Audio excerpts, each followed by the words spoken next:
There's a political showdown brewing in the U.S. Senate, and it's all centered around President Trump's latest spending bill.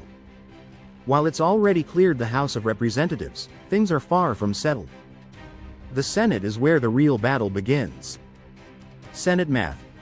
Every vote counts. Republicans hold 53 of the 100 Senate seats, which means they can't afford to lose more than 3 votes from their own side. And with Democrats unified in opposition, that margin is razor thin. The issue? Even within the GOP, opinions are split. Some Republicans say the bill goes too far, especially when it comes to cuts to programs like Medicaid. Others argue it doesn't go far enough. And now, Social Security is getting dragged into the fight, adding more tension to an already fragile situation. What's in the bill? Let's break down the major proposals and how they could affect your finances, especially if you're retired or nearing retirement. Social Security. Promises versus reality. President Trump previously pledged to protect Social Security, even suggesting that taxes on benefits should be eliminated. But this bill doesn't go that far. Instead, it proposes a temporary $4,000 standard deduction for seniors 65 and older, but only for those earning under $75,000, individuals, or $150,000, couples. That could lower the tax burden for some seniors, but it's not the full repeal many were hoping for.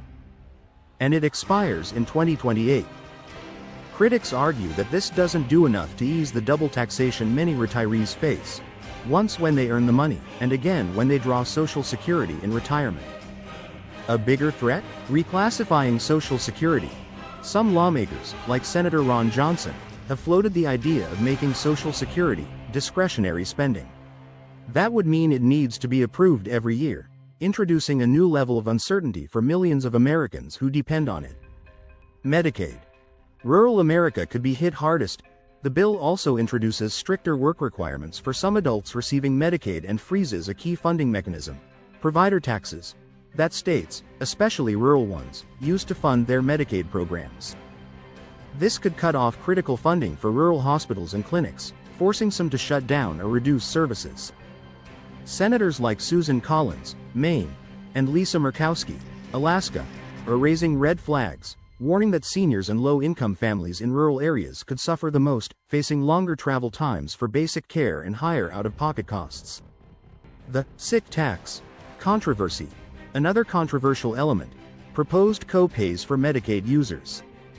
Senator Josh Hawley of Missouri calls it a sick tax, arguing that it unfairly targets those who are already sick or poor. Even a small $5 or $10 copay could deter seniors on fixed incomes from getting the care they need, leading to worse health outcomes and higher costs in the long run. Debt ceiling drama. Spending versus austerity. Beyond healthcare and taxes, the bill also raises the debt ceiling, the federal government's borrowing limit. Fiscal conservatives like Senator Rand Paul are demanding deep spending cuts in exchange, pushing for a return to 2019 funding levels. That would mean broad cuts, including to services that help seniors and veterans. Housing support, transportation, even food assistance like Meals on Wheels could be on the chopping block. A divided GOP, a fragile path forward. This leaves the Republican Party split.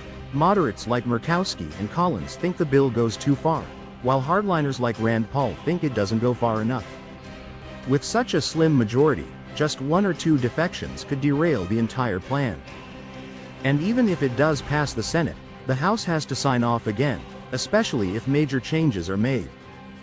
That means more potential delays, more uncertainty, and possibly another round of negotiations just to keep the government running. What happens if it fails? If Congress can't agree and the U.S. hits the debt ceiling, the government might not be able to pay its bills. That could lead to delayed Social Security checks, paused veterans' benefits, and serious market volatility. Remember April 2025? When Trump announced new tariffs, markets tanked and many retirement accounts saw sudden losses. The fear of another disruption is real, especially for those relying on pensions or 401ks. Clarifying the impact. What does and doesn't change? Let's clear up a common misconception. This bill doesn't cut the actual monthly amount of your Social Security check. But it could affect how much of it is taxed. If your income is close to the current thresholds, changes in deductions could push more of your benefits into taxable territory. That's why many retirees feel frustrated. It's another layer of financial stress in retirement that never seems to get addressed. What about Medicare? No immediate changes are being made to Medicare in this bill. But with Medicaid on the chopping block, some worry that Medicare could be next in future spending negotiations. It's something to keep a close eye on. Why this matters to you? This isn't just political theater in DC. These decisions affect real people, especially seniors and those on fixed incomes. A few $100s in new taxes or healthcare costs can make a big difference in someone's monthly budget. Access to healthcare, reliable benefits, and financial stability, all of it could be shaped by what happens in the coming days. What you can do. So what can you do?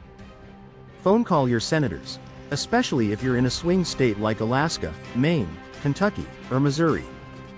Speaking head, tell them how this bill could impact you and your family.